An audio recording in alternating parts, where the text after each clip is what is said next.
Well, mahalos and welcome to this very special GoPro live stream. On behalf of the training team, I'm Cohen Summers coming live to you here from GoPro headquarters in Carlsbad, California. Just want to thank you guys for joining us, whether you're joining us from GoPro's Facebook or YouTube. I hope you guys are all having a great afternoon or evening, or maybe even, for those that maybe staying up super late, like our main man, Ron Ing, at, if it's 3 a.m. in Thailand. Thanks for taking time to join us today. We're really excited for today's show. It is our first consumer-facing live stream of the year, and this one is Ask Them Anything, featuring some of our legendary GoPro athletes and GoPro family members. And so we've got a really epic show put together for you guys. And so without further ado, we're just going to jump in and introduce our guests, and then from there, we'll kind of walk through what we're going to cover. But I mean, the main thing is that we're here for you guys. We want to give you guys an opportunity to connect, engage, and not only, get to know some of our athletes and family members better, but allow you guys to ask them anything. So we've got a pretty cool show teed up. And our first guest is coming all the way from beautiful BC. He's actually based in Squamish. Remy Metier is one of our newest athletes on our GoPro athlete roster, as well as, just a insane mountain biker. If you guys have been living on the moon under a rock, you probably maybe haven't heard of him, but everybody else has heard of this guy within the mountain bike game. And if not, you just jump on Instagram or YouTube and check it out. So it's whether he's, crushing massive jumps at the Whistler Bike Park, or if you just saw this insane line he pulled off at Pemberton, the man's just got, steez and style and just makes it look so easy. Even back to like, my favorite when he's, crushing those stair lines in Texaco or Puerto Vallarta on those urban downhills. So without further ado, let's introduce Remy Metier. What's going on, dude? Hey, how are you, man? Great. How's everything up in beautiful Squamish? Yeah, really good. We had a pretty good weather lately, so lots of biking, lots of filming, and yeah, everything's been going really well. Oh, well, that's awesome. Yeah, this time of year, it seems like everybody's starting to dust off the bikes and get the gear out. And, it looks like you guys have been having great weather up there in the BC area. Yeah, it's been really good lately. Well, we're super excited to have you. And you'll hang tight and we'll bring the other guests on, and, we'll start chatting soon. So thanks for joining. Our second guest, coming from beautiful Tennessee. He's been part of our GoPro, athlete program for quite some time. And he's been using the cameras forever. He's also, a world-class champion and kayaker, and is a guy that over the years, I'm just very fortunate that we've been able to build such a great relationship and friendship. He's just not only, one of the most insane athletes, but just a pure stand-up guy. He's an incredible dad and family man, and just whether it's out adventuring with his family or he's just dropping massive waterfalls in the kayak, I'd like to introduce the man, the myth, Mr. Nick Troutman. What's going on, Nick? Not too much, Cohen. Thanks for having me here. I'm stoked. Well, thanks for joining us. And it looks like, man, you got a beautiful backdrop there. Is that your yard, or where are you coming live from? Yeah, I am in a small town called Rock Island, Tennessee. We've got a state park kind of just across the river, and it's gorgeous here. I'm kind of hiding out in the shade a little bit, but yeah, it's sunny days, blue skies, and just stoked to join you guys. Well, thank you so much. We're excited to chat with you.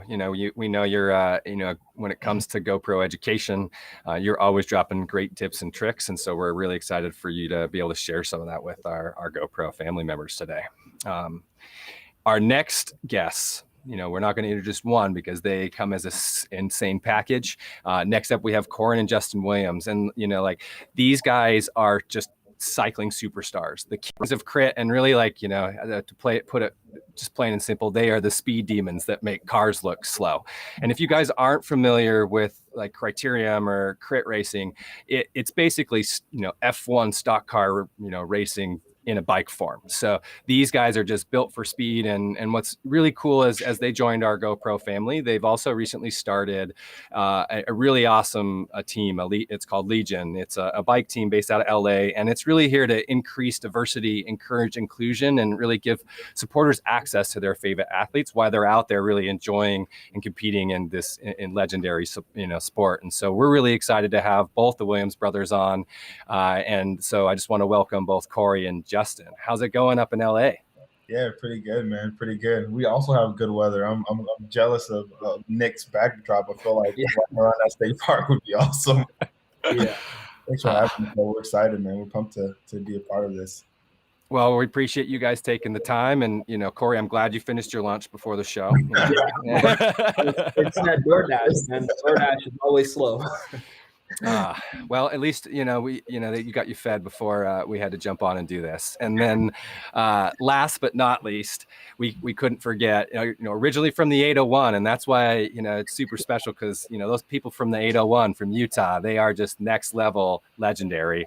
And ironically, over the years, we found out that both Brooke and I really grew up literally just a couple miles down the road from each other.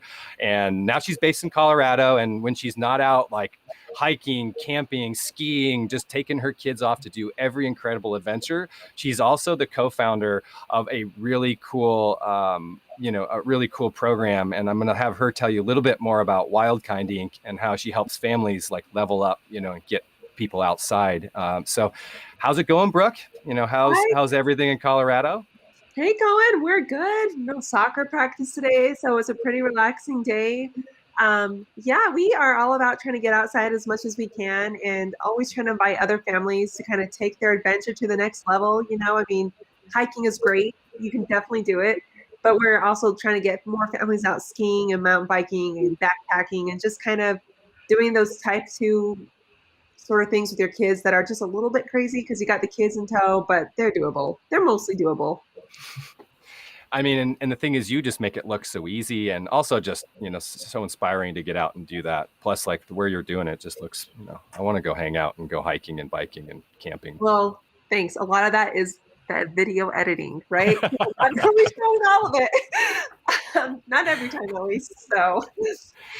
Well, Brooke, it's always great to hang out with you. I really appreciate you taking time, to join us for this awesome stream today. And really from here, we're going to kind of shift. And as you guys can see, as we throw this up, we've got a insane panel here to talk to you all today. So how today's going to run, we're going to open up the floor to a specific topic and then kind of get their different point of view. So as you see, we're going to have 4 different, topics. The first one is just shooting with GoPro. So we're going to kind of talk about settings and just some things that, how these guys integrate and use GoPro in their daily lives, whether it's for their profession or just even just to capture some of those, super everyday memorable moments. From there, we're going to talk about perspectives and how to capture it using the mounts and accessories, because at the end of the day, your GoPro camera is really the enabling device. The mounts and accessories are what unlock that versatility and allow you to put the camera in any place you can dream of. Your imagination is truly like your only limitation when it comes to how and where you can mount a GoPro. And then what do you do after you shoot? We all have that question. After I go out and have an epic adventure, a crazy trip, or a day of training, what do I do with my content? How do I manage it? How do I offload it? How do I edit? And how do I share? And we'll get some, great, insight from how each of these guys kind of tackle that, same problem we all face. And then last but not least, my favorite part of the show is where we're going to turn the entire show over to you all. So in the latter part, we're going to have a live Q&A. So whether you're on Facebook or whether you're on YouTube, just make sure that you're throwing your questions in throughout this entire stream. We've got a supreme setup of moderators, both from our social team and our customer support team. I want to thank them, first of all, for taking the time to moderate. They'll get back to you with your questions as well as tee up questions to send to us and the rest of the crew. And at the end, I would make sure you're asking as many questions, because the best questions from both platforms, we're actually be giving 2 prizes away, are going to win some pretty sweet GoPro gear. The first, we're just going to tease it a little bit. We're going to give away some cameras, some maybe our new accessories, and even some potential new lifestyle gear that hasn't even launched yet, like potentially a brand new pair of floating sunglasses or this limited edition Max Romy t-shirt. So let's jump into our first question. And I think I want to start off, he's the newest on our team. He's been out having some insane time early this spring. Remy, on your side of the world, how did you get into GoPro, and how long have you been using GoPro? And ultimately, what are the settings that you use when you go out and do that? How did you get into GoPro? So I remember, I think I got my first GoPro in 2010. And at the time I was living in France. I'm not even sure you could buy a GoPro yet in France. It's my buddy's dad was working in the States, and he bought us basically a GoPro 960, if I'm correct. And so I started using that GoPro. I think I was 2010, maybe 2009. And I was going everywhere with it, and I was filming everything, like skiing, biking, cliff jumping, anything you can do basically. And ever since I've never stopped using it. And then I came to Whistler, and I basically took my GoPro to show my family and friends from back home in France what I was doing. And then biking became basically a job, and so I ended up using for work, which was producing content and sharing it with with the people who follow me. And never stopped using a GoPro. Well, I mean, it sounds just like a very natural progression. And I think it's really neat about why a lot of us got into GoPro. I bought a GoPro. My original was an HD Hero 2, and I bought it so I could capture, and because my mom doesn't ski anymore because her health and mountain biking and stuff. And I just wanted to be able to share that with my friends and my family. And now it's turned into literally one of the greatest jobs anyone could ever dream of. And it's so cool to see how GoPro just complements each of our lives in so many different ways. So thanks for that insight. When it comes to your settings though, obviously you're using it primarily for mountain biking. So what are your go-to settings, and what settings do you tend to lock in on your camera on the daily? Yeah, usually I put, I basically film everything in 4K, 30 frames seconds. For mountain biking, because most of the time you got the camera on your chest or on your head, I want to see as much as I can. So I use the super view mode the most often. So it just gives you super wide views. The trail we ride are super, super bumpy. There's big rocks, woods, so it's really shaky. And so we use hyper smooth just because, to compensate all the vibration we experiment. I play a lot with the settings. Right now, my kind of go-to is to put the white balance at 5,500. I feel like it fits really well the terrain we have here in BC. Makes the color pop nicely. I use high bitrate just to get maximum quality, especially for YouTube. What else do we got? In terms of ISO, I've been playing with it. And because we've got huge changes of light, it can get super, super sunny to super, super dark within a fraction of a second. You can go from riding a slab to entering a super dark forest with, very tall and dense trees. So I put my ISO up to 3,200 just so I'm on the safe side. And it's basically for the settings, but I'm still playing with it, still learning. And those settings I gave you are, I think, what works best for what I'm doing right now. Well, thank you so much. And, I loved the tip about ISO. For anybody out there that is using ProTune and really just trying to fine tune their camera for their activities, ProTune's obviously a great way to give you a little bit more manual control. And just like Remy said, whether you're wanting to up the bit rate so your quality goes up, or you're, like Remy and I were talking yesterday, part of the reason he likes locking the white balance at 5,000, it gives him consistency so that he doesn't have to go back and color as much, because it gives his style and his look. And then same thing with the ISO, for all of those people out there, ISO is the sensitivity to light, and our GoPros have a min and a max you can set. And so just like Remy said, he's going to be in a super bright light, like on a slab where it's pretty much going to be blown out if his ISO's, super, super high or low. And then the opposite, he goes in trees. And so by setting that, it's really just giving him a range so that as he moves in and out of those different scenarios, the lighting conditions, it doesn't get too overexposed or too underexposed. And Remy, for you and for all those guys out there, because we get asked, it's like, what is the right ISO for X? But I think what you just told us is that it kind of just depends on where, when, like, how have you kind of found that ISO, is it just test it, or what's worked best for you? Yeah, but basically I tested it. It's the same than using a regular camera to take picture, right? You got the auto mode, but when you want to really dive into the details and make the best use of the camera, you go in the manual settings and play with it. And yeah, I guess I experimented. I found out that when my ISO was too low, I didn't have the hyper smooth on anymore and the best stabilization, because the camera simply, if you give the camera the wrong information to process the image, it's not gonna perform best. And so basically by experimenting is really how I found out those settings were best for the terrain I was riding. Because like if I go and ski in Whistler and there is no trees, just like a bluebird day, it's definitely not gonna be the same settings as the stuff I was riding yesterday, where it's like dark forest and lots of light change. So it's really important to just to experiment, and it's fun. Then you get better footage every time, and you make better videos, better content.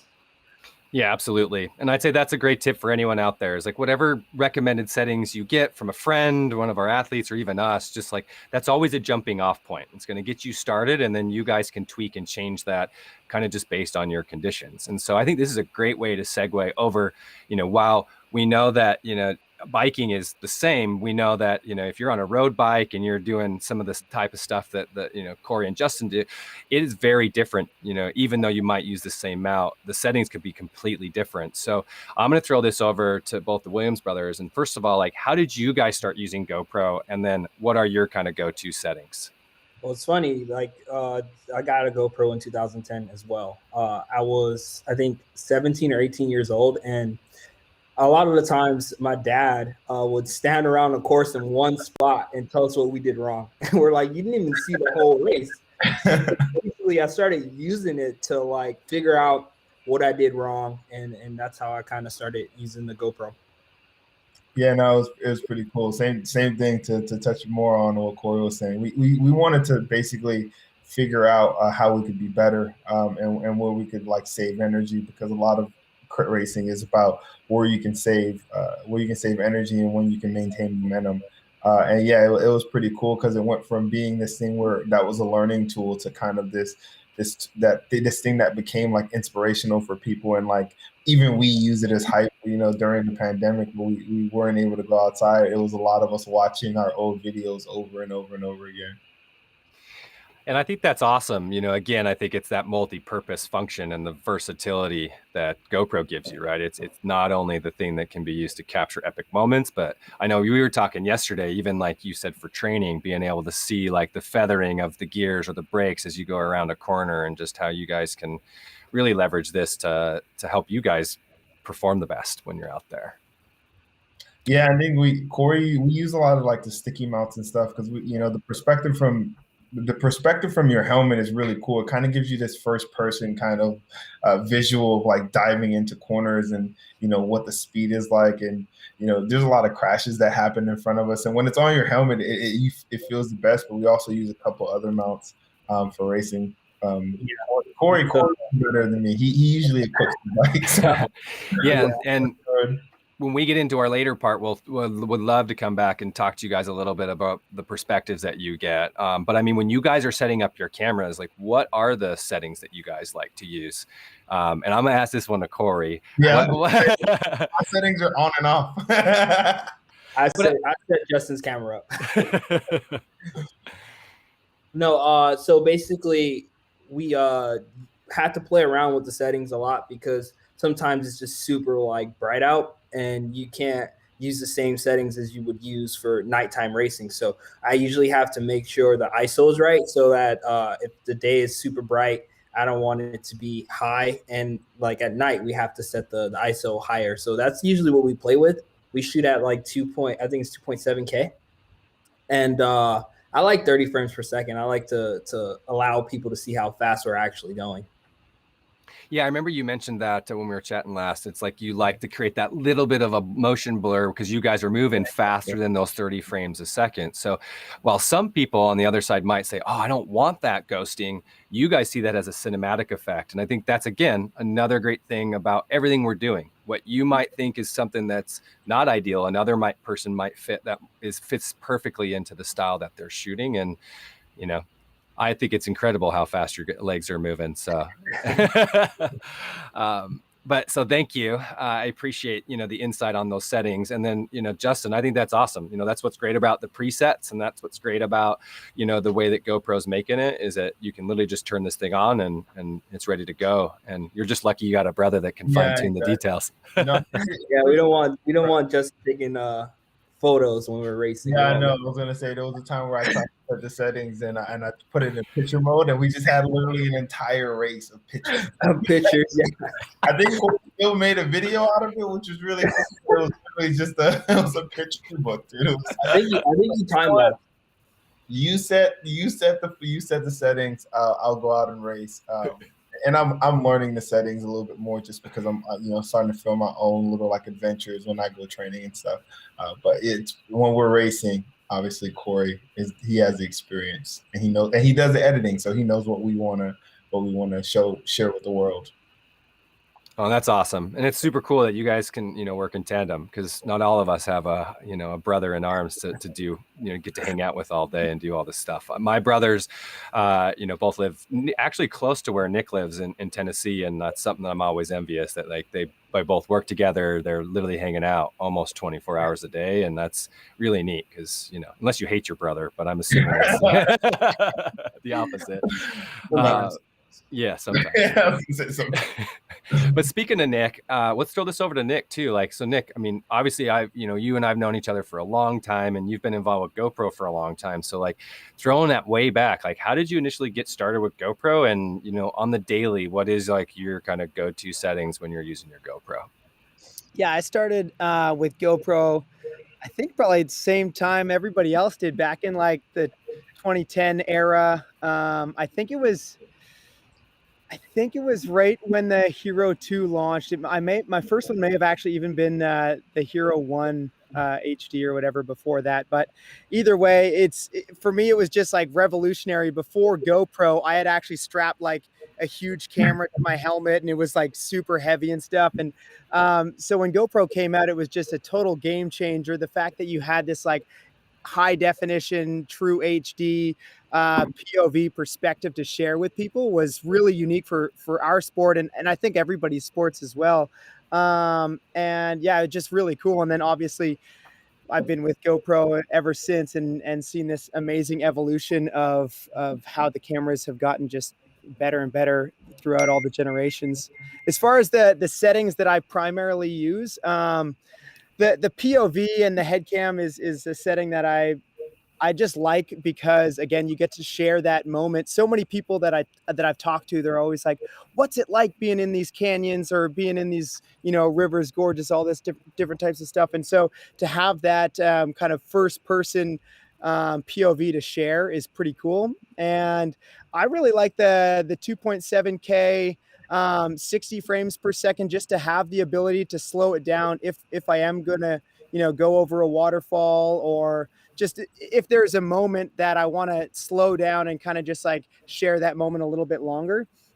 And then kind of like what Remy said as well, that when it's on my head, I try to put it in the super view and just open it up a little bit wider so that you kind of get more of the full environment that's around you.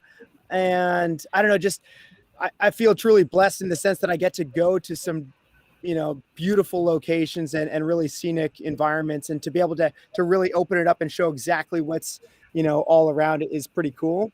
But beyond that, I also, again, like what the Williams brothers and Remy said, I'm always, getting creative and trying different things. And so that's kind of the beauty about GoPro is they're so durable. I mean, obviously for kayaking, waterproof and such, but you can really mount it everywhere. And we've kind of been, over the past decade trying to really push as far as we can in getting creative and putting these in different locations, whether it's, you know, on your body, on your boat, whether it's like mounting it to a tree when you're running a drop. On my paddle is something that I do regularly, just because it kind of gives this really cool perspective as well. So it's kind of like the world's your oyster, and you can get whatever you want as long as you get creative. So I don't know, it's a pretty unique ability to just kind of share these precious moments with the world.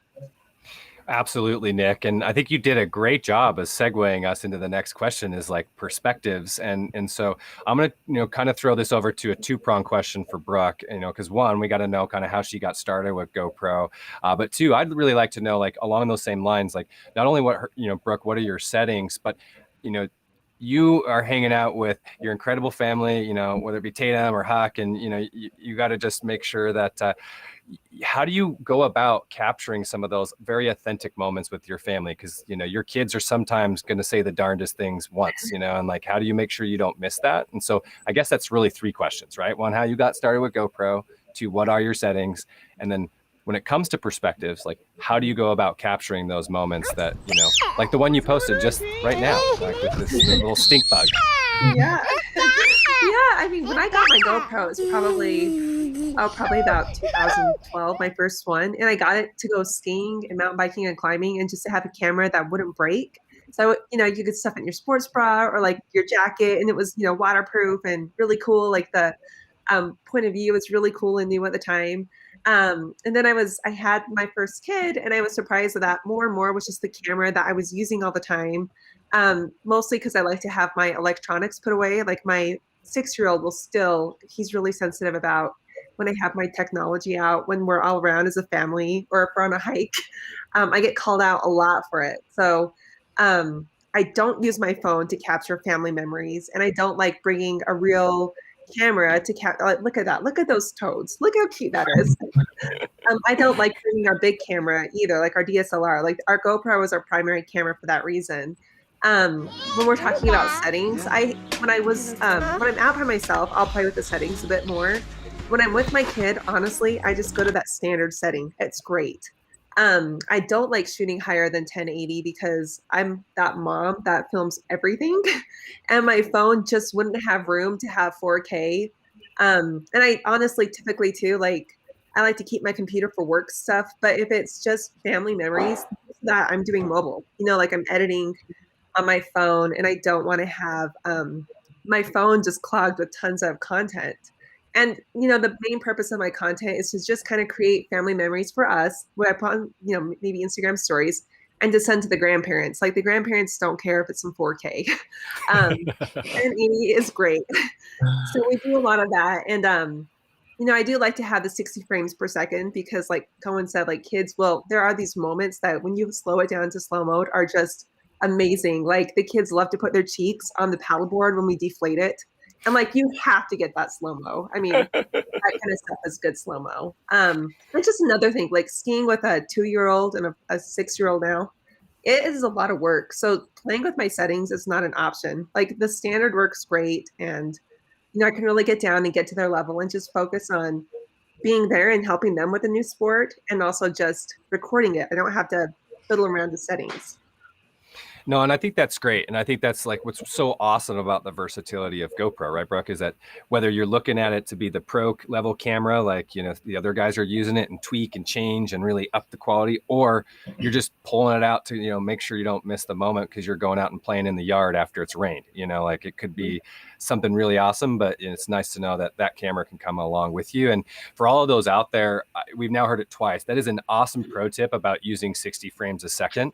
That is something that, like, why our media team, like their go-to setting is that 2.7K 4:360, because we love 60 frames a second for the exact reasons that both Nick and Brooke are throwing out there, is that it gives you enough frames to where it's going to capture everything. And if for whatever reason you decide you want to slow stuff down, you've got those extra frames to do it. And you don't have to have shot in 120 or 240 if you know you're not going for a specific slow-mo shot. So yeah, thank you for that, Brooke. I appreciate that. And I think this is like a great time as we transition into those perspectives and mounts, and, like, you know, for your kids, Brooke, like, if you are chasing them around, like, do you throw a lot of mounts on them, or when you're filming, like, what are the mounts that you never leave a home without? And what are, what's something that I guess some tips and tricks you use just as you look to use the right accessories to capture a lot of the moments that you're creating? Yeah, I mean, sometimes we'll get a little creative and like put like a helmet, like, one of the sticky mounts and have a front on the helmet for the kids. But honestly, if you can see this picture, we have a shorty, which is my go-to mount. I take it all the time. When I'm out by myself, it works really great as a tripod, so I can get pictures of me and the kids together because, like you want to be in the picture sometimes too. And it also just works as a great selfie stick. So to get pictures of us doing things together. Another shot I like to get is a key when you're capturing kids is you really want to get down to their level. And where the shorty extends, it's just long enough that it still fits in my ski pocket or whatever pocket I'm wearing. But I can pull it and get it right to their level. So we're right at, you can see here, Tatum, you can just ski right at her level and get it right at their face to really capture their experience. I mean, to get those giggles and that delight. So that's my go-to. Yeah, and I'd say that's one, if you don't have a shorty in your kit, it's by far one of the most versatile. It's like, teeny tiny. And, to your point, we specifically designed that thumb screw to actually be flat so that it wouldn't get caught on your jacket pocket or in your coat pocket. So that actually came from feedback from all of you guys as we were designing our mounts and accessories. A ton of you said that the thumb screw would get caught on pockets. So we took that feedback and designed that little slim thumb screw that you'll see on that product.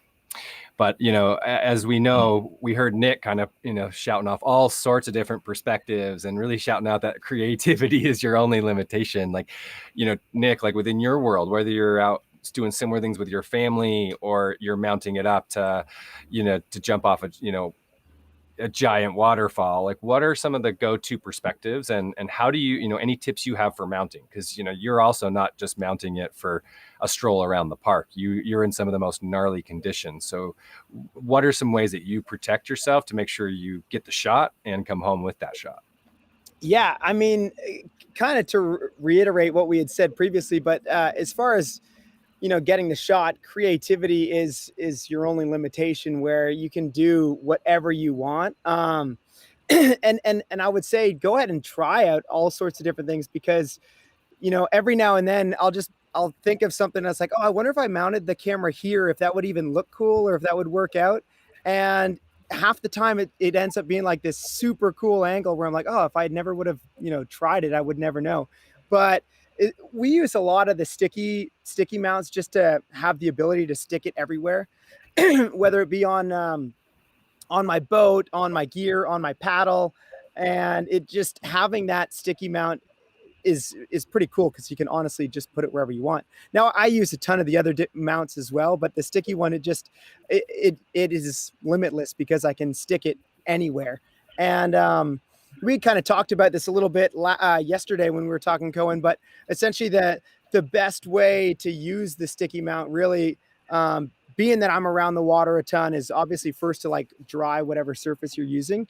And then I like to really kind of warm up the adhesive, whether just like rubbing it in my hands when the plastic is still over top of the adhesive to warm it up, or if you got a lighter or something like that, just like heat it up and then stick it on so that it's really good. Because some of the rivers that we'll be paddling, they'll be cold, and obviously you just, especially on a boat, the plastic would shrink and stuff like that. So if you can get that adhesive sticky or heated up, before you stick it, it's just going to stick so much better. And knock on wood here on my picnic table, but I've in 10 years, like I've run a ton of waterfalls and some pretty gnarly situations, and I've been pretty lucky that I've never once had my helmet cam or anything like that ripped.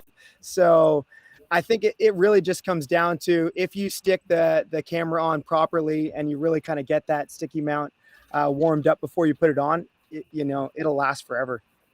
Absolutely. And I think that's a great tip for all those people out there that are looking at using a sticky, specifically that call out about plastics and cold. So like if you're throwing it on a helmet and maybe you're in Colorado with Brooke and you're going to go shred, same thing's going to happen. If you're inside in that beautiful warm house next to the wood fire, when you go out into the freezing cold, that helmet is going to shrink. And therefore, if that sticky was just put on 20 minutes ago, it might come off. So for all those out there, please prepare ahead of time if you're going to use a sticky. Put them on the night before.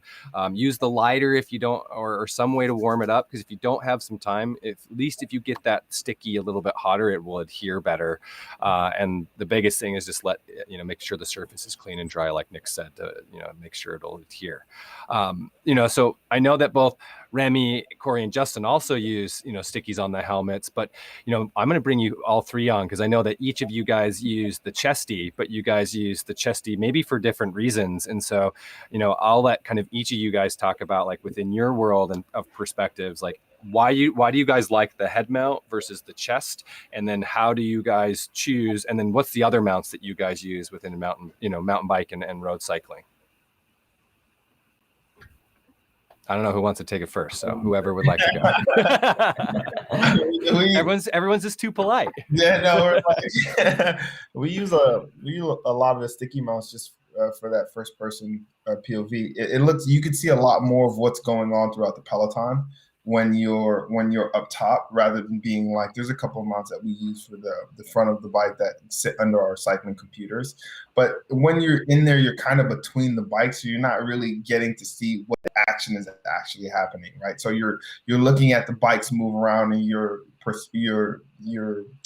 focus is in the wrong spot. And when you bring it up top, you can see like people moving, you can hear things you can see the momentum of the side of the field moving forward. You can see kind of like where the person is trying to go. So for racing, it's awesome to use that helmet mount because it just gives you so much. It really allows you to see what's going on and why things are happening. My favorite mount is the Chesty, though. I love the Chesty for when we're doing descending, when we're doing like sprinting against each other in sprint training. I love the perspective it gives you, and it shows your hands, and it shows like the legs kind of coming up and down. And if you look at when we're diving into these corners in the way that we're adjusting the brakes, and like we're trying to kind of feather the brakes to kind of either get more braking in the front and bring some weight forward, or kind of like we're okay and we're off the apex and we're just like trying to scrub a little speed. So seeing that hand movement is like the best. I think the Chesty is so dope when it comes to that kind of stuff. Yeah, I agree. Like, I share basically the same point of view. Like, obviously we both have wheels and handlebar, but with different riding. And like, I use a lot the GoPro on my helmet. So either on top of my helmet, or if I ride with a full face, I put a sticky below the visor, so you can see like my hands. And it's really good for people because they can see how I brake, so they can see where I brake. And it's like braking is like a super same as road biking. Obviously, it's a super important part of your riding, because you want, just like when you drive a car, you want to brake before your corner, kind of let go in the corner to carry good speed. It's the same on a mountain bike, and it's good because that shows people what's happening. So I use it on the helmet, and as Justin mentioned, you can see like really well. So yeah, I have Siri going on at the same time. It's pretty my sorry, it's my French accent. Like, Siri just was invited to the live stream, but when you got the GoPro on your head, you can see the trail better. And so I feel like for people, they can see the trail, and especially if there's a rider in front of me, you can see the other rider better. So I really use it for that. But lately, I've really been using the chest. Like, the GoPro gets smoother every time, and so now with the chest, you can really see how the bike is moving. I don't pedal much, but you can see my bars turning, the bike moving around. You can really feel the terrain, so that makes the shots like really alive.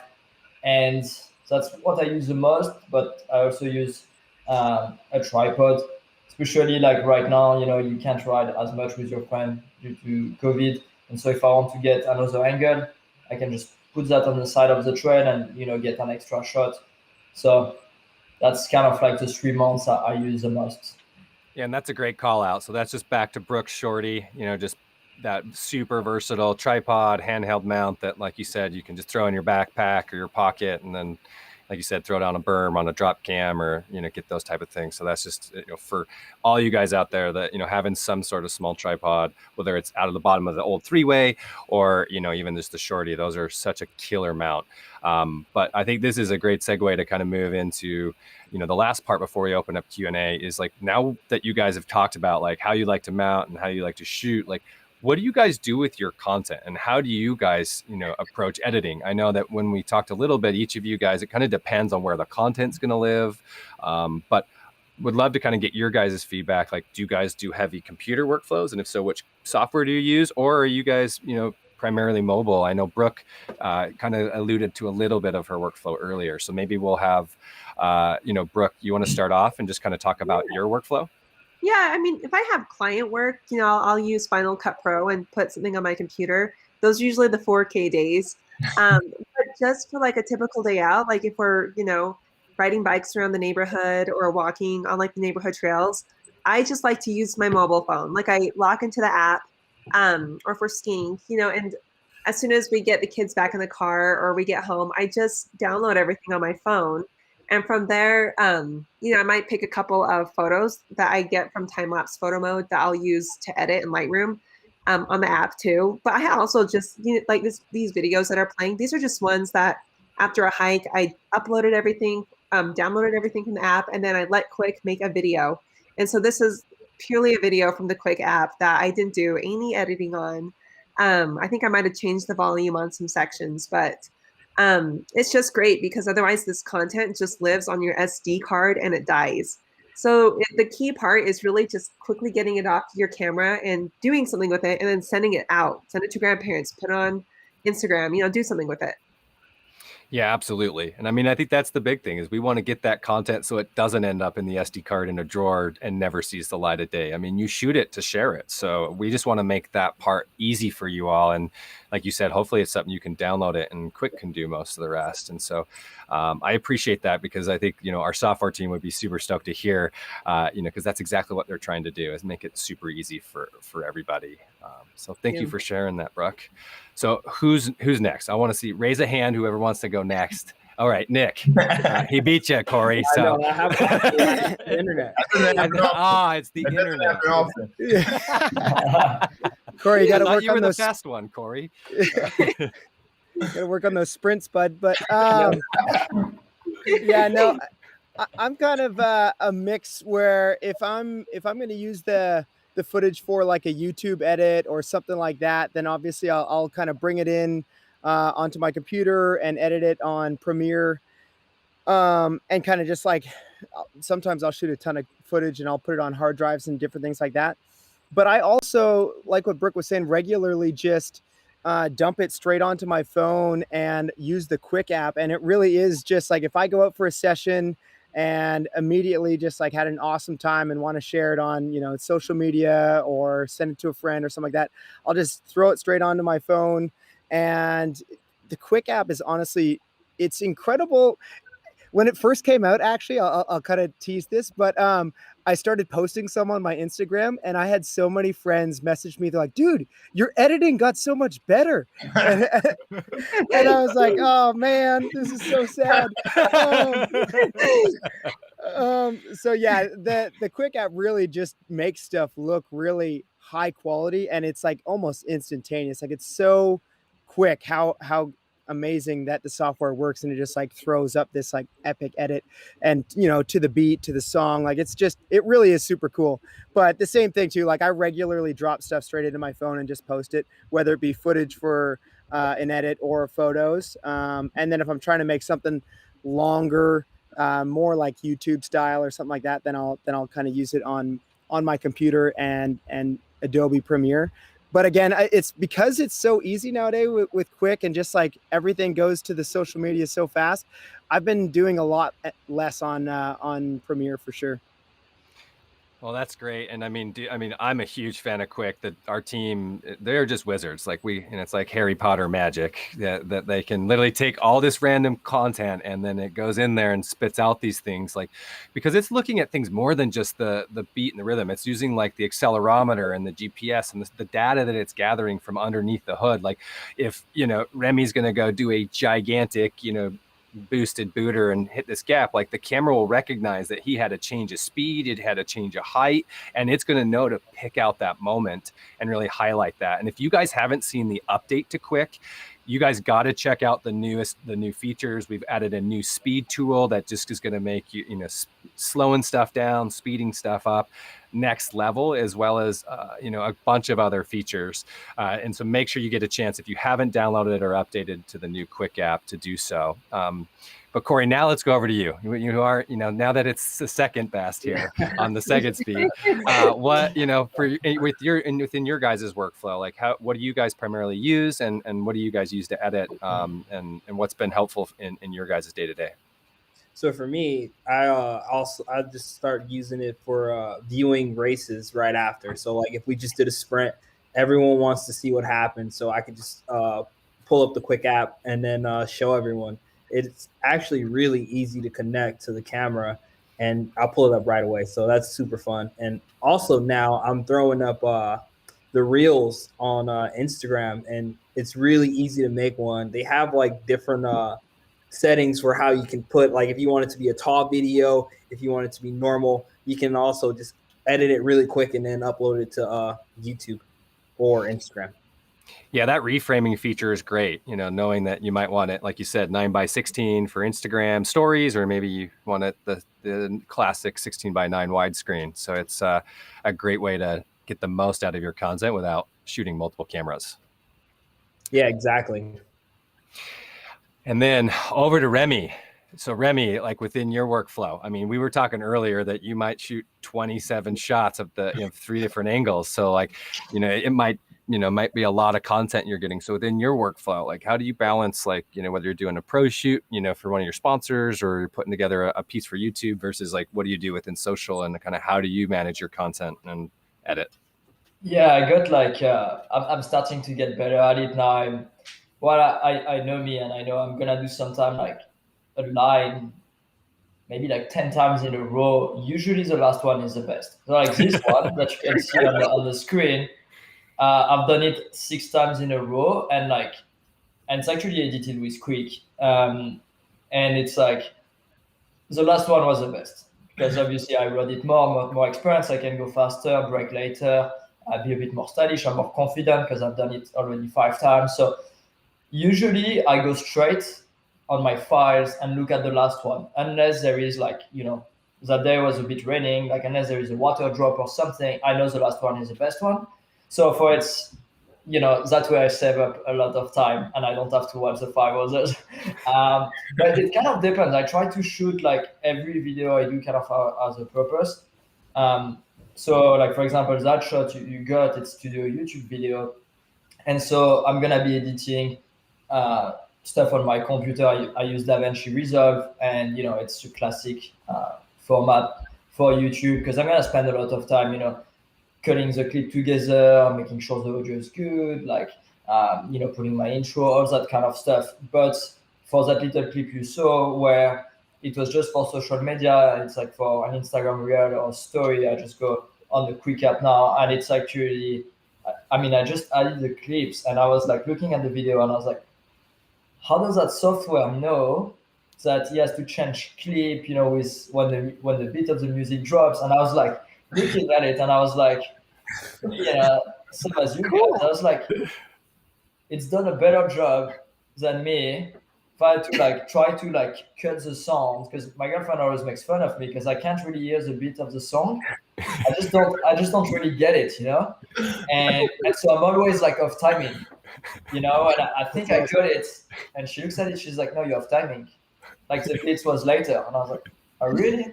And so now I've got the Quik app, and it just does it for me. So I was pretty stoked actually. So yeah, most of the stuff for social media, like the tall format, I do most of it on Quik. Most of the stuff on YouTube, I do it on my computer, just because it's more files. The video I do are longer, so I do everything on my computer. But like the fun stuff, which is like 15 seconds, straight on Quik. It's really fun. That's awesome, and I love to hear about you not having the beat and the rhythm. How are your dancing skills? You a good dancer? I've always thought I was pretty good at it, but I think people were just nice You cannot offend me, but yeah, looking back at it, my girlfriend's like, so if you can't feel the beat, there's no way you can dance. I was like, so anyway, that's why I mountain bike. You don't see much clips of me dancing on YouTube or Instagram. Yeah, we'll let you stick to your day job, and we can let the the other guys jump on the dance floor. But I think that's another great call out that about Quik. You guys are mentioning whether it be those 15-second clips or a full edit. Like the nice thing too is the Quik app will allow you to edit full clips, photos, and or multi-clip edit. So maybe you just have a single 10-second clip that you want to change the color, or you want to add a filter, or maybe you just want to add a little text on top. You can edit that clip, or you can create these kind of montage full edits. And the coolest thing now is Quik is now available to utilize any content. So if maybe you were out and about and you were hanging out with your friends, and a couple friends got shots on their iPhone or maybe on a separate GoPro, they can just send it to you via messages, WhatsApp, whatever. And when you go to save it or even airdrop it, it will actually save it directly into Quik. And then you can save it right there and go right into editing, whether it be a drone shot, a iPhone shot, or something else. And the other cool part is anybody that's running the GoPro subscription, you now will get the ability to have everything uploaded to the cloud at full res. And so that doesn't mean just GoPro content. So that could be all your photos you take on your phone, or anything that you store to your mural wall or inside Quik. So yeah, cool call out for that too. But looks like we got tons of questions rolling in, so I don't want to hold up the conversation anymore and get over to some of those. So I'm going to throw this one back over to you guys. And again, well, I don't know who uses this mountain accessory the most, so I'll kind of let whoever uses it the most. But BJ Zarcone, hopefully, I do so bad with names. So again, first of all, I'm going to apologize if I slaughter any names, because reading comprehension and spelling it was never my skill. Math and fixing VCRs, I can do that in a heartbeat. But BJ wants to know, for GoPro Max or GoPro 9, for overall use, do you guys prefer one or the other? And we'll maybe just go, let's start, you got it in your hand, Max, or Remy. So you got the Max in your hand. So what do you prefer? It depends. I mean, I got both. I found out for, fun clips on social media, the Max just gives you like first of all, you can't miss the shots, because you can film 360 like this way. And you can't miss the shot. But what's cool is that when you film, I mean, you have pretty good idea of what's going to happen. I'm going to do a jump. I'm going to move the bike this way. But then, something happens, like, for example, like a rock.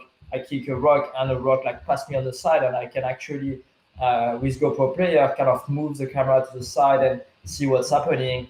I had a crash last time, and I went off balance and clipped a log, did a front flip, and I sent the bike, down the mountain basically with my feet.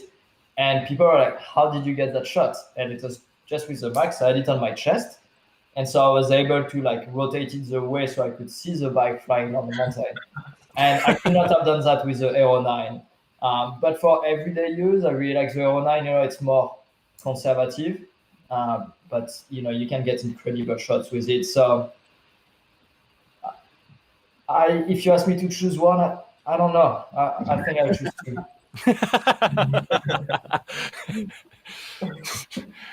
It's like croissant or pain au chocolat. I want both. Yeah, that's a great comparison. You can't just choose one or the other. You need both. Like croque monsieur, croque madame, right? You need them both. Exactly. Yeah. What about you guys? Who else? Like Max, Hero 9. You guys have a preference? It sounds like, if you were like Remy and I, you'd need both. Yeah, I love using them both as well. The Max is super unique in the sense that, like what Remy's saying, you can film everything, and no matter, whatever it is, it's 360. So you get the shot no matter what. The interesting part about it is, one, you start thinking in 360, which is interesting. And that definitely took me like a minute to kind of figure out, is like how to film shots, like in the mentality and the mindset of like that you're going to capture that entire 360. Though for me, I still like hands down use the Hero 9 way more, and it's simply to do with the fact that the Hero 9 has a flat lens. The Max has two round lenses essentially to get that full 360 frame. And being that I spend so much time in the water, I lick the lens of the Hero 9 a ton. If you have gone through my footage, I mean, there's just so much content of me just like big old like lick of the lens and then dunk it in the water. And that's like a trick or a hack to like keep any water droplets off of it, which is super cool. But with the rounded lenses on the Max, sometimes you'll get water droplets, or at least there's a chance that you could get a water droplet more so than on the flat lens. And so for me, when I'm in the water, I love the fact that I can get crisp, awesome footage, like guaranteed with the flat lens. And then I still regularly love taking the Max out and getting creative with it. But there's no question that the 9's kind of like my go-to for me. Yeah, I would say the same thing for us on Corey. Like we use a lot of 9 because of the weight and kind of it's just a little bit smaller. So like for aerodynamics and for racing, we're doing we're doing 30 to 40 miles an hour with it on our helmet. And it's funny. Corey uses the 360 sometimes because if you use the 360, it's crazy. You can see what's happening next to you, what's happening behind you, what's happening in front of you. So it's just really cool perspective. But the 9 is just a little bit lighter, a little bit easier to kind of like manage while we're racing and we're doing those speeds. Like my neck's only so strong. No, for me though, so if I wasn't racing, I would do the Max. I love the Max. Like the photos you can take, everything you can capture on the Max is just amazing, right? So if I didn't race bikes, I would use the Max for sure. And Brooke, what about you? I love them both. Kind of what Corey's saying, like the creativity on the Max is just next level. For hiking, I really love to use it. I've had kind of a similar challenge with Nick where I thought I've had a great, maybe a day out, and then I saw that one of my lenses had like a droplet of water from snow. And so couldn't use anything. But the 9 is just easy. The Max is so cool though. I have one. I got one because I love just the creativity that it allows. So I get it. It's really fun. Yeah, and I think that's a great point to make, is that if you were really trying to decide, it's like, do you want to have the creativity and the freedom that Max gives you with knowing it's going to take a little bit more work to turn it into something? But the nice part is if you want the features of a 9, you can turn it into hero mode and then just use the front or the back lens. But if size is important and weight, then it might be like going to 9. So I think that's the best part. Go onto our website or check footage, because it's kind of like, what do you want out of your camera? What do you need the thing to do? Because while they're the same, they also are have some things that make them very different at the same time. So, but I mean, all those answers, it just shows like why I feel the same way. I kind of need both of the cameras. So we got a great question from YouTube coming from Jose Figueroa. Wants to know, do you guys feel that you need ND filters for action videos? And do you guys use any ND filters? And if so, best settings? Myself, I don't use any ND filter. And I've never had. I'm not against trying, but I really like the shot you see on our videos, like captured directly from the camera the way it is. That's how it fits. And I want people to be able to experience how I actually feel when I'm riding the bike. Yeah. So I can find like with all the settings already of the GoPro, you can really capture something that's like the reality basically. So I keep it that way. I agree with Remy. We were actually just shooting a TV show a week ago or something like that, and they had the ND filters that they were using, and that was actually the first time I'd ever used them. I just love the fact that I can grab the GoPro, out of a box or something like that, and just go and create epic content. And it's what it is. Like I think sometimes people see footage or they see photos and they're like, oh my gosh, that can't be shot with a GoPro. And it's like, well, no, it really is. It's like out of the box. This is straight standard, what you get. And it's more about the creativity than just like, I think people too often think that there's like all these like special hacks or different tricks that people use to get the footage and content that they do, when usually it's more the creativity than different accessories or I don't know, add-ons. Yeah, I would say the same. Like, there's so much going on when we're filming racing. There's so many colors because so many people have different jerseys. The background is changing. It's like already kind of blurry because it's flying by. So there's already so much going on. We like really want to bring people into our reality and like give them the perspective of like what criterium racing is, how technical and tight, and like how close people are together. There's people bouncing off of each other. So we just like want it to be like this really like involved and kind of like in your face kind of experience, and so we don't really use any filters outside of that. Yeah, I mean, GoPro, it has a look. Like GoPro footage has a little bit of a look, and I like that. I like that it feels really immersive, and I've never felt like I've wanted to change it. I have used ND filters for my drone, but I've never used them on my GoPro. And I'd say that, if someone is looking out, that's probably one of the most traditional use cases is drone or any of those things that are super bright and sunny. So at the end of the day, they're a great tool if you're shooting in bright and sunny, but it's the same thing. It's just like the GoPro is designed to create incredible footage without those.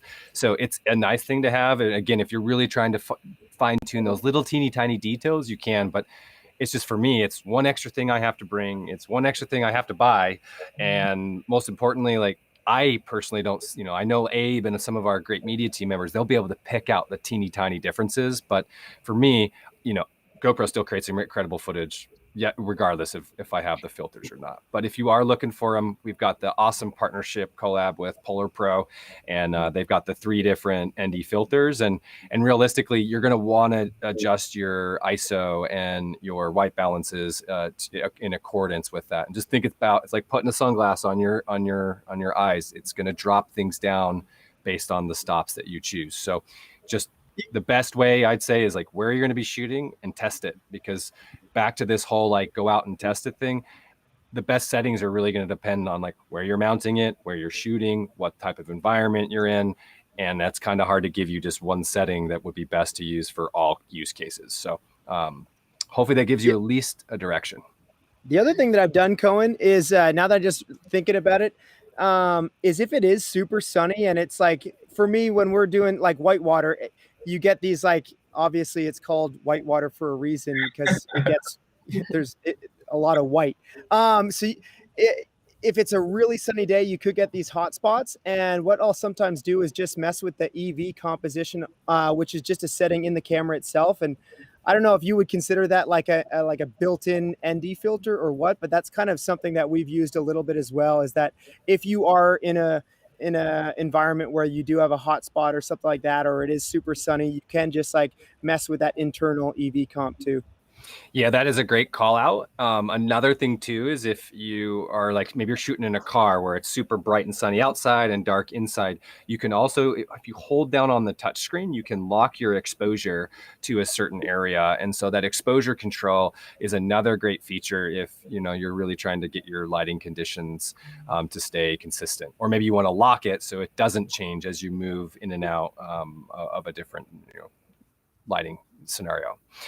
So Nick, we're going to keep this question over to you because it's specifically geared towards you, and wants to know what is Anthony Clutter from Facebook wants to know what is the best way to use your GoPro for a good perspective while kayaking, and what is the best place to mount your GoPro? I know you talked through a lot of them, but like what do you feel is your favorite perspective and your favorite place to mount? You just had to pick one. If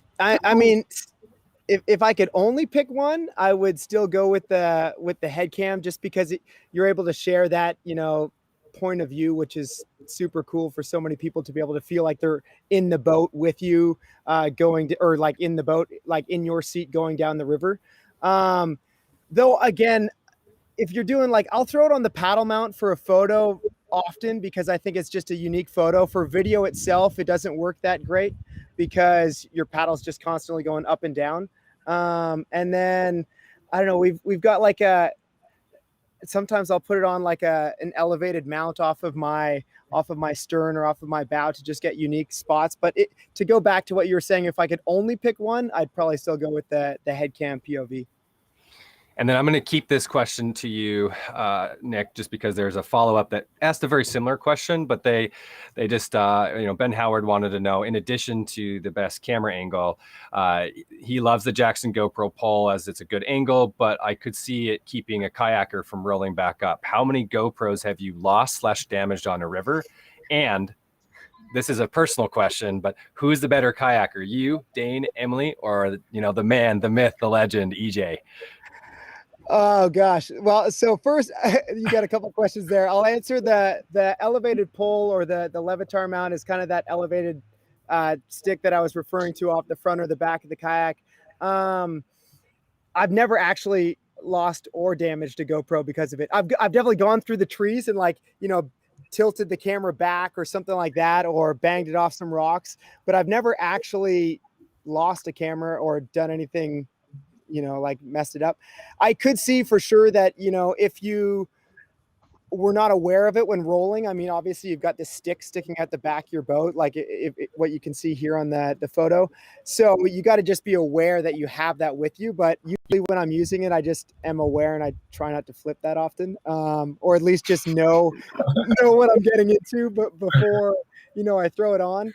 And then to answer the other question, who's the better kayaker? I'd like to say that I am, but I'm probably gonna have to say Dane, in all honesty. All shout. Wow, gosh, maybe my wife. I should say my wife. Probably, she's the best. That'll get you a win. That's exactly what you should say. Well, doesn't she have more titles than her brother, anyways?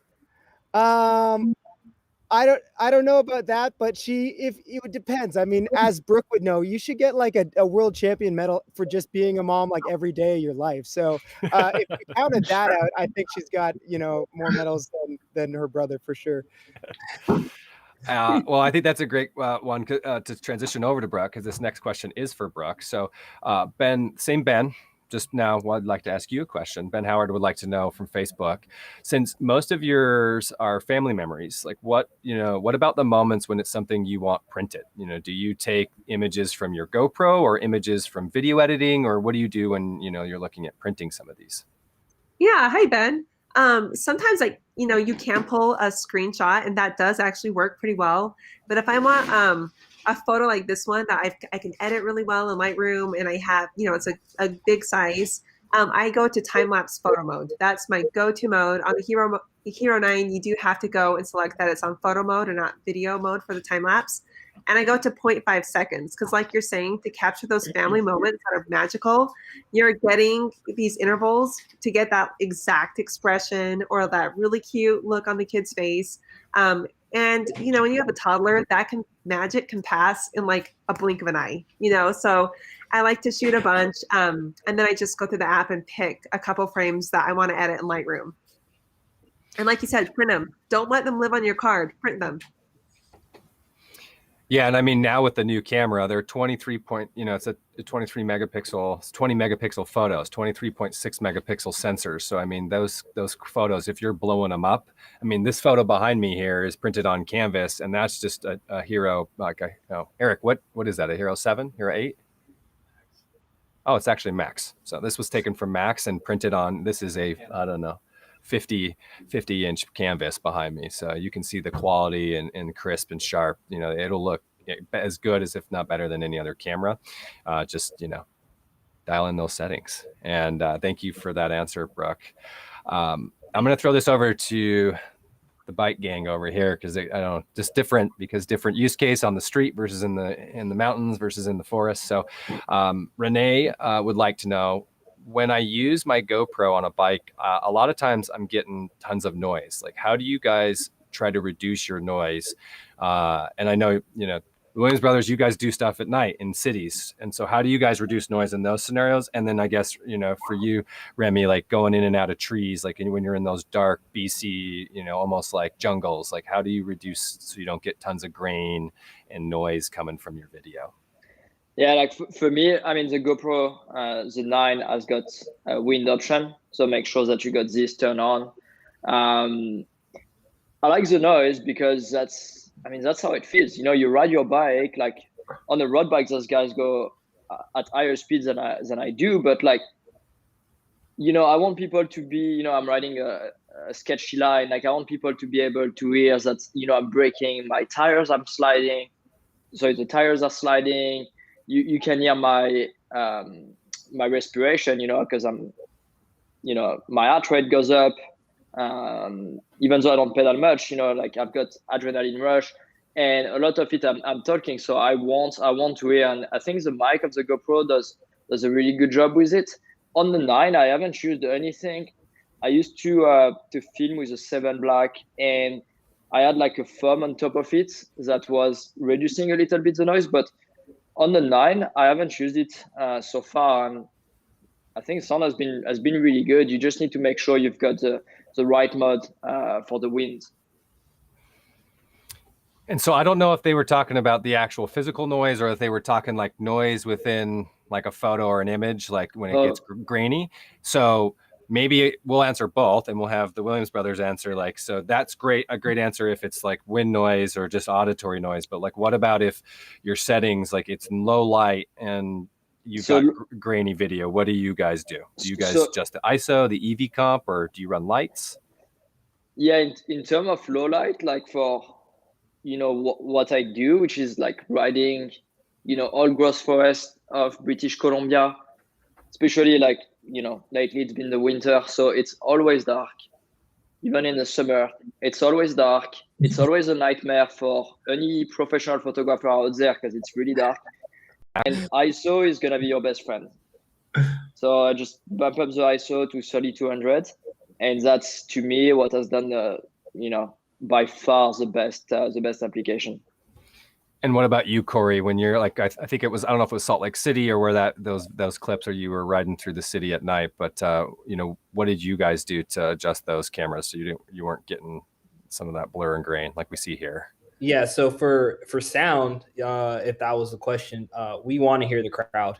We want to hear how we communicate so that everyone can hear it, right?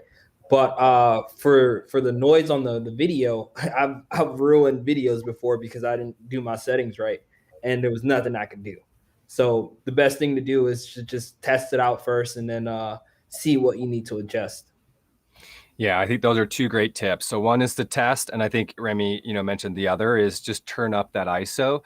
But again, like there's going to be that threshold where it will be a balance between like crisp, sharp, or you're going to have more exposure. So you're going to have that balance, and you're really going to start to see that when you go above 800, the 1600, 3200. If it's a really lower light, it's going to expose better, but might start to look a little bit grainy. But that's where, again, it's going to be, do you want stuff to be more stabilized? Do you want stuff to be more hyper smooth? And, or do you want it to be, something where it's,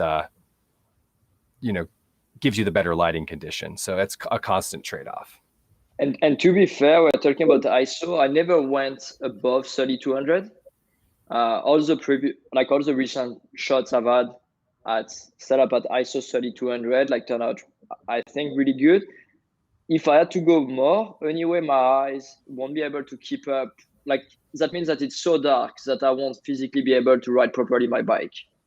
So it's kind of to give you like a reference point.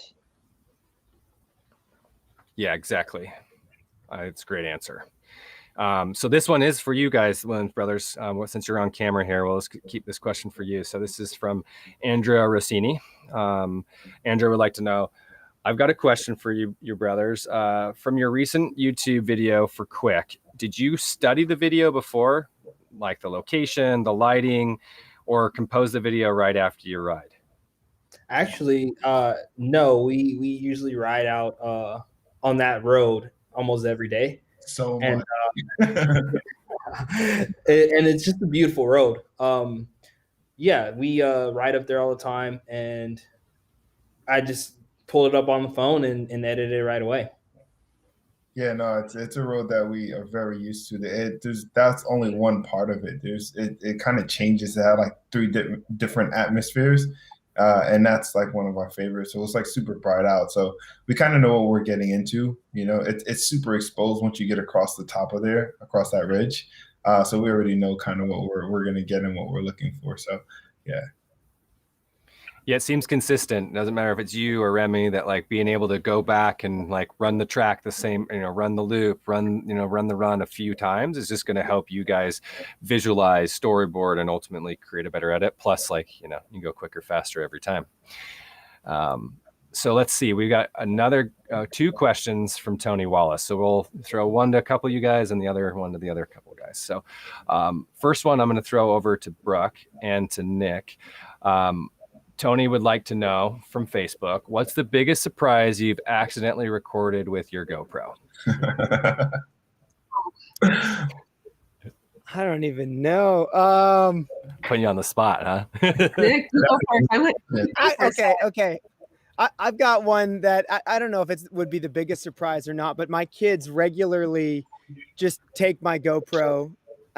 We've got a couple of them laying around the house, so they're usually in various spots, which also makes it really easy for me to just grab one when I need to capture the moment. But I'll regularly just be like going through footage and find my kids just doing the most ridiculous stuff where they're like talking to it, or I don't know, like filming each other. I don't know, just like stuff that I wasn't even in the same room or even aware of. And so definitely, I guess the most ridiculous stuff would be just the stuff that the kids shoot on their own that I'm totally oblivious and unaware of. Yeah, there probably have been a few moments that if I were to look back, I would have been like, oh my gosh, like I can't believe my son had me squatting in the background while he was taking a selfie at the campground. But I think for the most part, kind of similar to Nick, some of the best surprises have been just finding my GoPro and seeing that the kids are like hovering over the lens, kind of like a squirrel, like checking it out. And around the time Puck was 4, I had an older GoPro that I gave to him to take on hikes. And actually he does have his own Instagram channel that he doesn't post on it very often. I mean, I don't post on it for him very often, but of just stuff he would record. And it's never the things I would think are that cool. Like sometimes it's like a close up of his sister or him talking about flowers, or it's really cool to see their perspective because it's totally different from what I would think is cool. So it's really interesting. Oh, that's awesome. And I mean, the kids just their creativity, like just their innocence. And ultimately, like you said, they just see everything is so precious, right? It's like the first time they've seen this rock, the first time they smelled that flower, and just, the innocence that they have in that is just pure magic. I think we all wish we could sometimes look at a flower and just be like, oh my gosh, this flower is just insane. So Remy, over to you. Tony would like to know like one feature that you love about GoPro that nobody else does. That's a good question. That's a tricky one, man. Come on. We can blame Tony.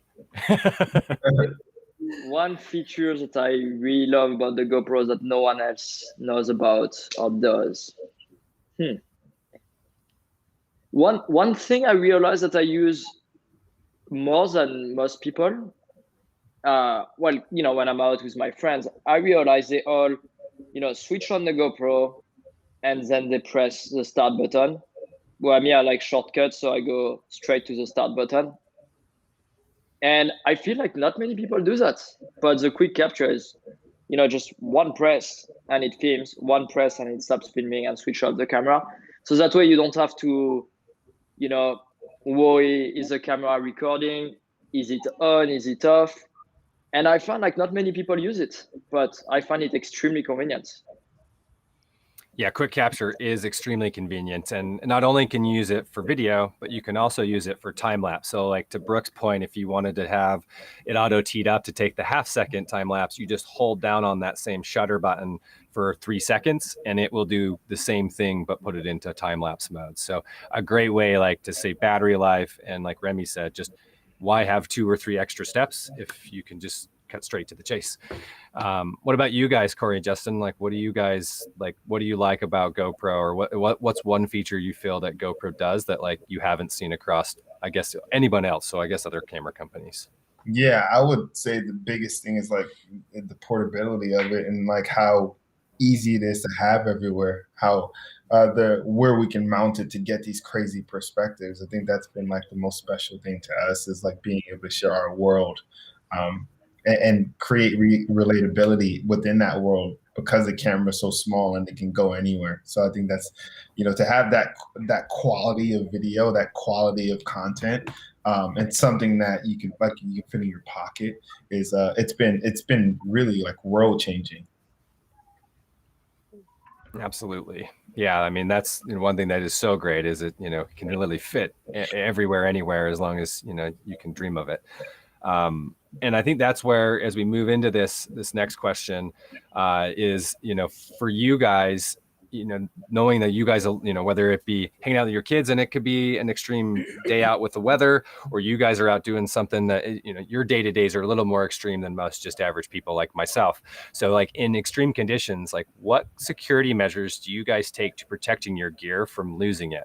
And, obviously, this Lonis wants to know, obviously they could get the GoPro subscription, but other than that, what would your guys' suggestion be for things that you guys do to help make sure your GoPros are safe and sound and aren't at the bottom of the river? All right, Remy, go. I mean, Nick has mentioned it earlier, but it's if you properly secure your patch, because most people are going to film with a patch. It's like the best thing to do it. I myself never lost any GoPros before. I lost my phone, but never my GoPro. So yeah, if you properly put it on, on your helmets, on your surfboard, skateboard, whatever you use, like if it's properly mounted, I've never lost one. So if you do, like, you must have gone for it. I had a question for you and Nick. Do you guys change out your stickies every time, or will you reuse it for a few times? So say my sticky. Yeah, tell me. I'm curious. I've got a sticky on my helmets that, I mean, the helmet could be like 10 years old and it's the same sticky. Yeah. And like they're if you like what Remy's saying, if you put the sticky on properly, it's pretty bomber and it should just stay on there. If you're really worried, like the question, like if you were, I don't know, you were just super paranoid about losing your GoPro. I've definitely had, and probably more of my friends do this than I, because I just trust I've used the GoPros so much that I just trust the sticky mounts and stuff like that. And I've had great luck, knock on wood, but I've kind of taken them off some pretty gnarly, situations. But people will use like a tether, they'll tie like a little string and either tie it to like your helmet or if you're, whatever you're using, tie it so that there's a tether there so that if maybe it did get knocked off, you still have the camera. I guess that would be the other extra additional backup of kind of how to keep your GoPro safe and not lose it, not have it at the bottom of the river. But honestly, I think the best case scenario and the first line of defense is just to use the sticky or the mount properly. So, because they're pretty bomber and it should just stay on. Yeah, 100%. I think me and Corey still have helmets from like 4 years ago that has sticky on it. Same sticky mount on it. I've actually done some sketchy stuff and took the sticky off of a helmet and put it on another one, and it still worked. No. Yeah. Really? Yeah. Yeah, Wow, that's Like, but it's happened. I haven't done that, Corey, but I've tried to take the sticky mount off, and I've literally ripped off, the right? entire. No, it ripped the paint job off my helmet. Yeah. because I've done that. I've done that as well, and just with a hair dryer, and you just like hit it a little bit, flat screwdriver, and then I put it on another helmet. Yeah. Go. We need more stickies. Well, I guess we better talk to Justin to get you guys some more stickies. But I think that was a great point that you made, Remy, too. Is like if you guys maybe you are looking to take it off, maybe you're selling the helmet, or maybe you just want to put it in a different spot. If you ever are looking to take those off, as we've just all discussed, they were like once they're on, they aren't really designed to come off unless you absolutely need to take them off. But whether you use a hair dryer or maybe a little bit of a lighter, just something that's going to activate that sticky to where it's getting a little bit loose. And then whether that's a screwdriver, a butter knife, I actually like sticking the GoPro back in the mount so that as you can kind of use it as a lever point and you can kind of hold it. And then as you lift the GoPro up, you can kind of slide that screwdriver or knife below it and kind of pry it up and work slowly because, you know, like Nick said, you don't want to rip off all the paint, because that could happen on some of those things. So thank you for those great answers. Let's see. Let's go down into another one. Where were we? Well, there's a bunch of questions. So, all right. So, wow, let's see. Ian Parson wants to know, what is the most useful GoPro mount and accessories for each of you guys? So, Brooke, I know we already talked about the shorty for you, the sticky mounts, the chesty, the head strap, but is there anything else that you guys feel is like another mount or accessory that, you know, you always have in your kit and that you enjoy? Ooh, I thought of one that I have in my backpack every time is the clamp, with like the gooseneck. I love that one to like, you know, you can anything. You know, even I'll put it on the back of our chariot to get stuff of the kids, or I've even clamped it on my bike for a little bit, not going as fast as the Williams brothers, but but it can hold up okay, going kind of fast. So I'd say the clamp and the gooseneck is another one that I find myself using a lot more than I would think I would. Yeah, I'd agree with that, Brooke, that the gooseneck is just another one of those ones that you can, it's just so versatile that you could, you know, kind of flex it into any different shape or angle or whatever. So if I was to only use like one of the other ones that we haven't mentioned, the clamp and gooseneck would probably be it as well. Awesome. I personally, I'm a big fan of the bite mount. We originally designed it for surfing. And so it slides right in with the quick release to go into the surfboard. So you can kind of get that classic POV of yourself. And then right when you're ready, you can pop it out of the quick release. It's got the bite. It comes with the floaty. So if you're in the water, you won't have to worry about it coming off, or if it is, it will float. But I end up using that one just for pretty much everything POV, because not always am I wearing a helmet if I'm, I'm always wearing a helmet, but not always do I have a sticky on the helmet or something. So I can just pop it in. I can get a couple, 2-3 runs on the, shredding that day, and then put the GoPro in my pocket. I also like that for when I'm shredding a lot of times too, because if it's super cold and freezing outside, I don't really want to worry about taking my gloves off and putting the camera on the top of my helmet or adjusting stuff. So I can literally just on the chairlift, bust that out, open it up. I can go make the run and then tuck it back in. And I'm not worried about, the camera on the top of my helmet. Plus, as Brooke knows, it sometimes gets really cold on those chairlifts. And when your camera is just sitting on top of your head, it's just getting really cold as you climb up to the top of the mountain. And as you guys know, it's usually a race to the finish of, is it your iPhone or your GoPro battery that's going to die first? So I just like it because I can keep the GoPro next to my body and keep it, nice and warm. And, I ended up using that bite mount 9 times out of 10. Plus I'll put it in, we wake surf and stuff a lot, and I put it in the handler, and that way I can have a handheld mount. And then when I want to bite, the POV, I can pop it out of there and I can use it as a, that kind of head cam bite look and feel. Yeah, that's a good one. Well, let's see. We got a couple more. Are any of you guys using the Max Lens mod? Because Ben Condon wants to know, he bought the Max Lens mod for the Hero 9 Black, and what's the best way to get started? So Corey, since you put that up there, what's the best way you feel to get started with the Max Lens mod?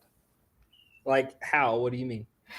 It just said, what is the best way to get started with the Max Lens mod? So what would you suggest when you go out and use it? Yeah, go out and use it. You'll get a lot more in the lens, like in the way of the lens. You'll get a lot more visuals. So I think you just put it on and go. That's what GoPro is all about. Just get out there. And if you are looking, if you don't know how to install it, or maybe you're just looking for some tips and tricks, we'll have the moderators throw the link, but we have a how to get started with your Max Lens mod and how to install it on our GoPro tips page. So it'll show you how to install it, how you swipe down and you turn Max Lens mod on, because you have to turn the mode on the camera. And then to Corey's point, just go out and shoot. I think not only are you going to get that wider angle, but you get full 360 horizon lock like you get with Max.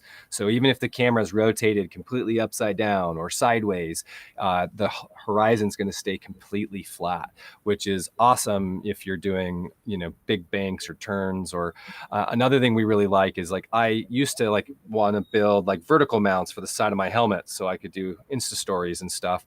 But I had to build all these little connector pieces so I could get the camera to mount vertically. Now with the Max Lens mod, you can start to record vertically and then rotate it horizontal, and it will lock the orientation. And so I can put it in the bite mount, but I don't have to build like a whole contraption to get the camera to sit vertical anymore. I can just basically rotate it, start recording, and then when I rotate it back, it's going to keep recording vertical because it's locked the horizon. So I really like the Max Lens mod when I'm trying to shoot both for like vertical content and horizontal content, because the camera doesn't have to be mounted a particular way. It just has to start recording in the orientation. Great question. So Carrie Herbert would like to know, from the athlete's perspective, what is one new feature you guys like about the Quick app? I really like the new the speed variation that you can like slow things down, and then how you can also do it like in multiple places. I think if I'm correct, the old Quick, you had the version to slow it down and you know, make it slow-mo, but you could only do it to either the entire clip or to just like one section, whereas the new Quick app allows you to do it in several different spots, and you know, on various clips or on different spots in the same clip. So just that ability alone is probably my new favorite spot on that, or my new favorite thing on the Quick app. On my side, I really like the fact that you can add iPhone clips and, you know, other content from your phone. Because like if you go out and film with a friend that, you know, has a drone, or you just got another angle which is an iPhone clip, you can mix that directly in the Quick app. And to me, that's been really helpful. Because a lot of the stuff we do, sometimes, you know, you just go out with friends and the purpose is just ride and have fun. You know, you still have your GoPro on and you stop, there is a line you want to do. Your friend gets an iPhone clip, but you're not going to do it 10 times because, you know, you just out to have fun and it's not like trying to get content kind of day. It's just riding. And so it's pretty cool to be able to mix too, because, you know, you never know what you're going to film that day. And for me, it's been really useful. And I think along those lines, I guess we're going to ask one last question, and then we're going to, you know, turn it over and pick our winners. And so I'm going to give the last question from you two to Brian Harris, and kind of along those lines is like, when you guys are planning and you're going out, and this is kind of specific for Max, like, and when you guys are planning to reframe, and I know Nick, you kind of talked about it, you start to think in 360, do you guys constantly choose your mounting orientation based on the stitch lines, or do you mount best on performance, least wind resistance, etc.? For me personally, I do it on the stitch line, just because there is that stitch line, and depending on where it's mounted as well, like I think it's got to be, correct me if I'm wrong, but like at least 12 inches above your subject or something like that. Like there is a height that you want to have above wherever you're mounting it, but that stitch line can have an effect sometimes, and so I usually mount it so that the stitch line is less in play, versus, you know, aerodynamics or something like that.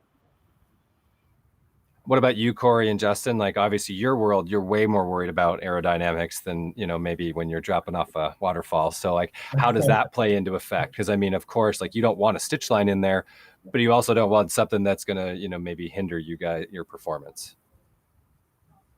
You want to take that one, Corey?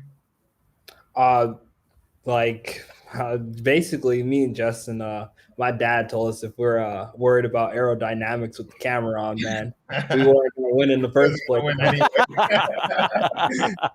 Yeah, no, that's a great point. That's a great point. I think there's a couple of mounts that we use that, yeah, the one that I think we use that we get away with, that it adds a little bit of weight to the bike, but it's not just the seat rail. Seat rail. And that's a really cool perspective, because sometimes when you're diving into corners, you can see the Peloton kind of strung out behind us, and it's this really cool like wave motion. So that's like, I think that's the one that we will try to shoot, especially like if I'm going in front of Corey in the lead out, or if he's going in front of me. You can see kind of us like locked and loaded, and you can see the slingshot engage moment where it's like a stuck, and then it's like a ja! And I think that's really cool. So we'll choose kind of, you know, when we know that there's going to be a day where it's going to be a high speed sprint, we can see people fighting behind us. You can see what the Peloton is doing and how they're reacting to the team. And you can see that slingshot moment. That's like one of the coolest moments in cycling, you know. So the helmet for the perspective, and we take that aero penalty because it's worth it. And we wouldn't be winning anyway if the camera swim is down. And then the rail mount, because it just gives you this really dope kind of like these dope angles and this dope perspective of like what's going on behind us, because it gets really chaotic.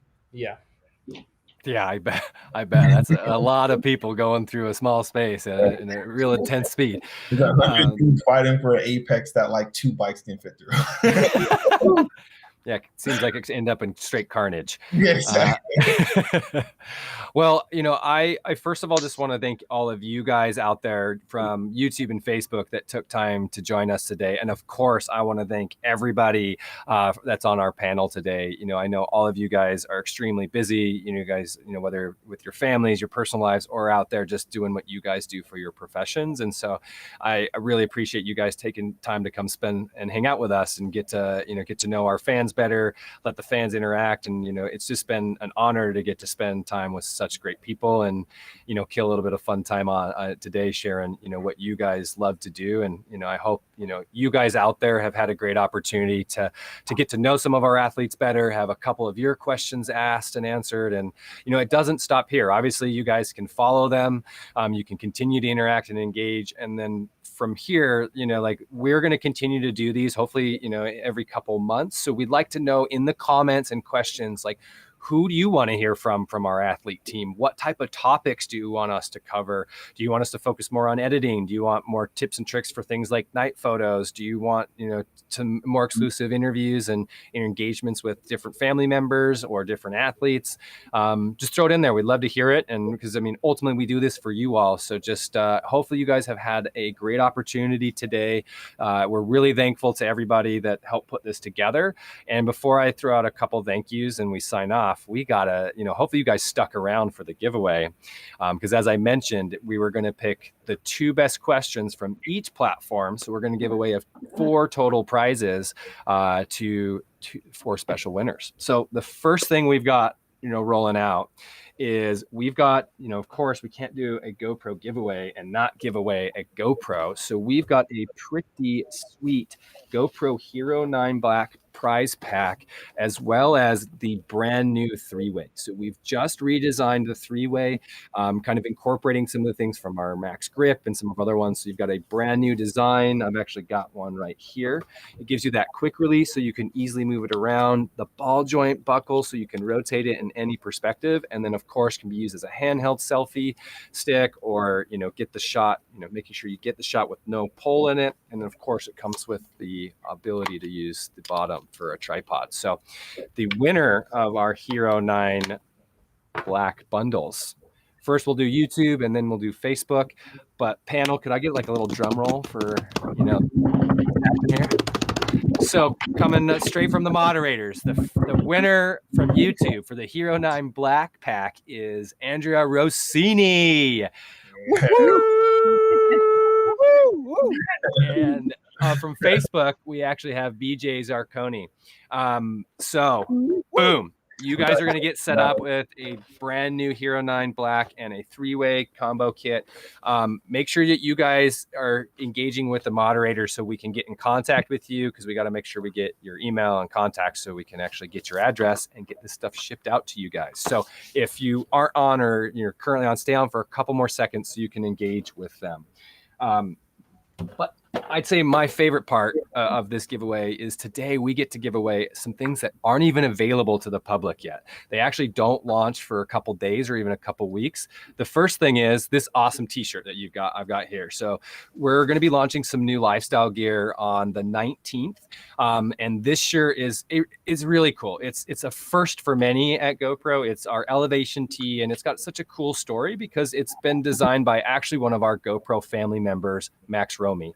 Max Romy is a painter and a GoPro creator that lives in Alaska. And if you guys checked out our Hero $9 Million Challenge video, as well as for around the 2020 voting campaign that we did, he helped create some incredible watercolors and does these beautiful montages that, he'll climb up to a top of a mountain and then decide to just bust out a painting like that.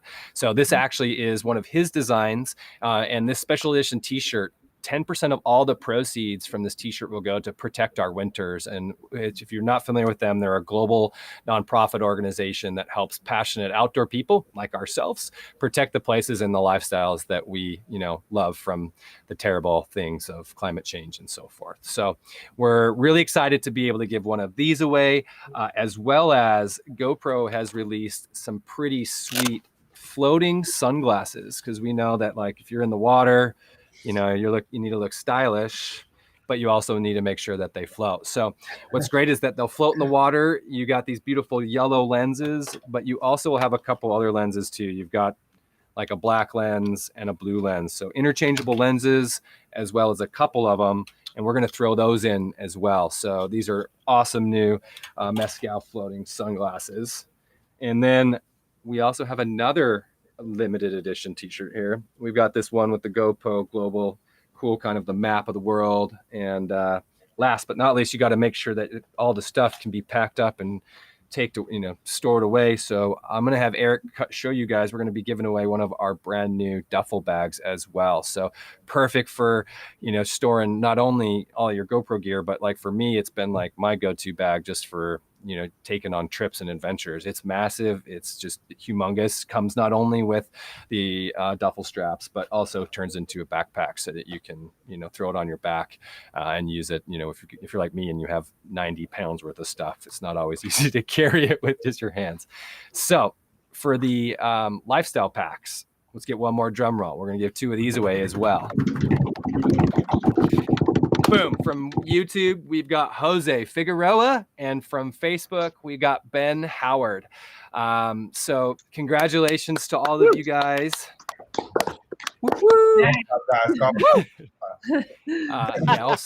Soft clap from Justin there.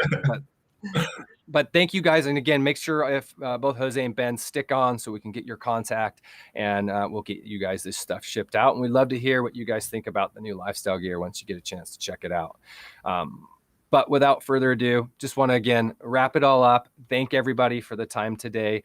I'm going to do a couple thank yous because it took a lot. What you guys see here is there's so much behind the scenes to make this happen. And so, I just want to make sure that we thank a couple people because this couldn't have happened without the help of a lot of them. So first and foremost, Katie, Mike from Social, thank you for helping us bring this experience to life on YouTube and Facebook, as well as Zach for helping moderate it as well.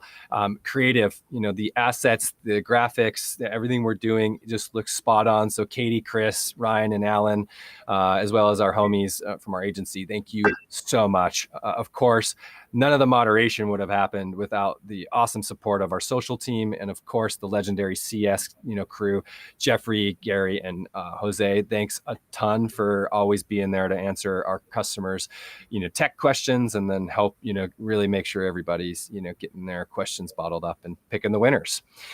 Lifestyle crew, because of course, like Justin, Hannah, and Davey, we couldn't have done this without you and Anita from our community team to help organize all this. And last but not least, want to thank Jake, Alicia, and then nothing could have happened without the extreme support of Eric Gonzalez producing and directing this whole thing. So if he wants, let's cut over to his shot and just give him a little shout out. What's up, dude? Thank you so much, Eric. Well, thank you guys so much. And until next time, I wish everybody a wonderful afternoon, an evening, depending on where you are. And as we always sign out here from GoPro HQ, many mahalos until next time. Woo! Bye. Cheers. Mahalo.